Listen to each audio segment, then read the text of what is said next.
صحیح بخاری حدیث نمبر 247۔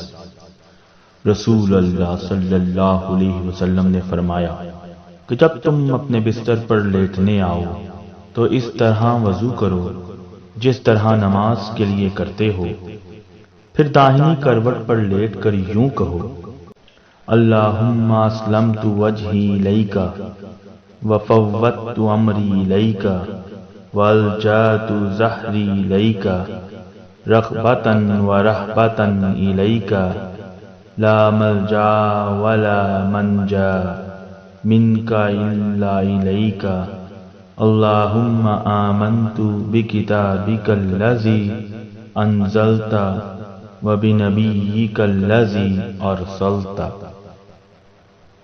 اے اللہ، میں نے اپنا چہرہ تیرے طرف جھکا دیا، اپنا معاملہ تیرے ہی سپرد کر دیا۔ میں نے تیرے ثواب کی توقع اور تیرے عذاب کے ڈر سے تجھے ہی پشت پناہ بنا لیا۔ تیرے سوا کہیں پناہ اور نجات کی جگہ نہیں۔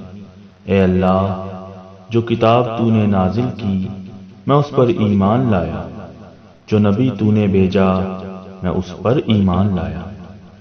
تو اگر اس حالت میں اسی رات مر گیا تو فطرت پر مرے گا۔ اور اس دعا کو سب باتوں کے اخیر میں پڑھ۔ براء رضی اللہ تعالی عنہ کہتے ہیں کہ میں نے رسول اللہ صلی اللہ علیہ وسلم کے سامنے اس دعا کو دوبارہ پڑھا۔ جب میں اللہم آمنت بکتابک الذی انزلت پر پہنچا تو میں نے ورسولک کا لفظ کہہ دیا۔ آپ صلی اللہ علیہ وسلم نے فرمایا نہیں، یوں کہو وَنَبِيِّكَ الَّذِي أَرْسَلْتَ۔